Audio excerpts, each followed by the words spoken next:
Bismillahirrahmanirrahim. Assalamualaikum warahmatullahi wabarakatuh.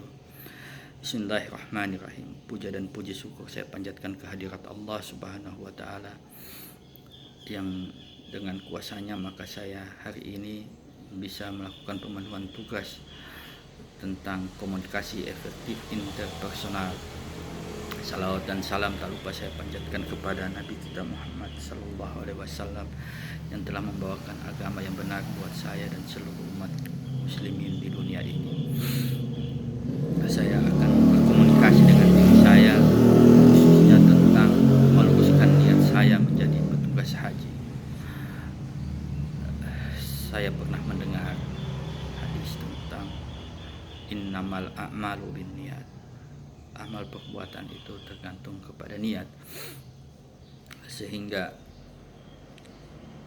saya akan selalu menekankan kepada hati saya untuk meluruskan niat saya bahwa saya harus menjadi petugas haji yang benar, petugas haji yang baik, petugas haji yang bisa mengemban amanah, karena niat ini sangat penting. Seperti kata Al-Hafiz Ibnu Hajar rahimahullah bahwa fungsi niat itu ada dua, yaitu sebagai yang pertama, fungsi niat pertama sebagai pembeda, sehingga saya harus bisa membedakan bahwa amalan yang saya lakukan ini adalah amalan yang sangat istimewa, beda dengan amalan-amalan yang lain, beda dengan amalan-amalan biasa.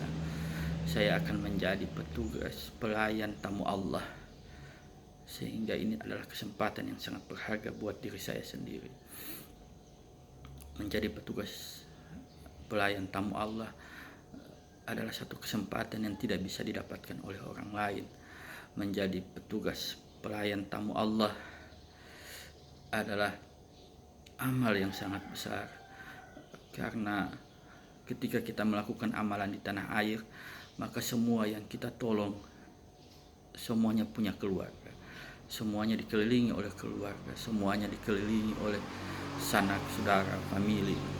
Sementara ketika mereka berada di tanah suci, maka harapan mereka satu-satunya tentang kesehatan mereka adalah hanya kepada saya. Maka saya harus meluruskan niat saya bahwa saya harus menolong mereka semaksimal mungkin, kemampuan saya, semampu-mampunya saya.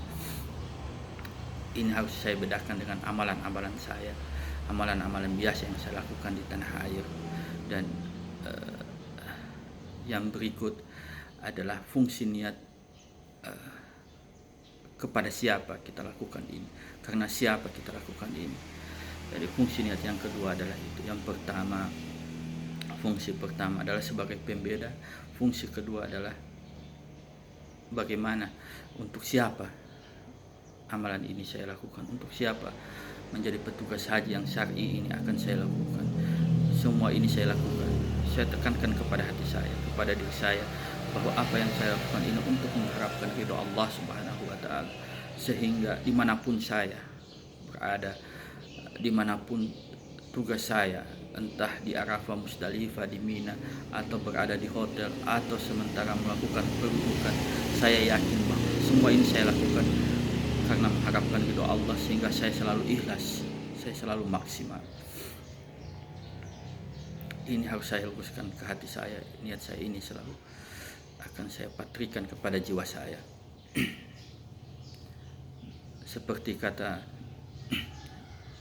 Yahya salafus saleh, Yahya bin Abi Kasir, beliau berkata bahwa pelajarilah niat, karena niatlah yang akan sampai lebih dahulu dibandingkan amalan.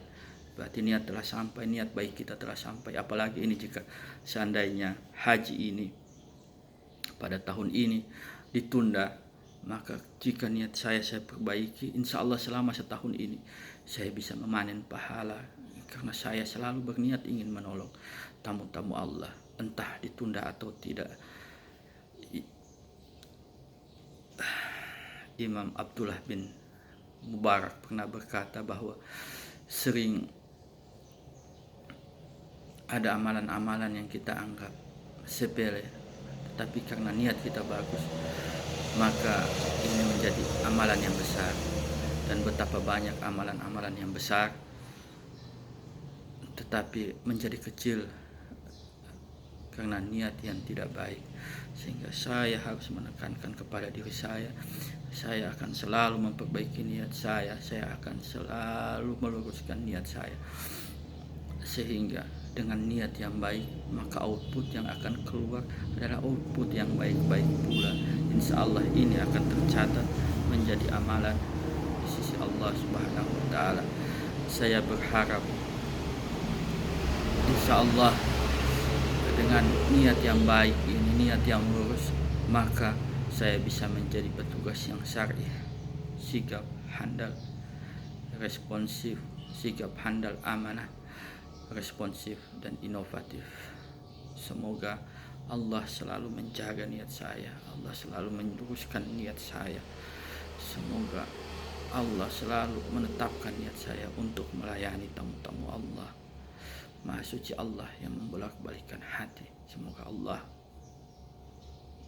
memenuhi segala permintaan saya, dan semoga kita semua diberikan kesehatan.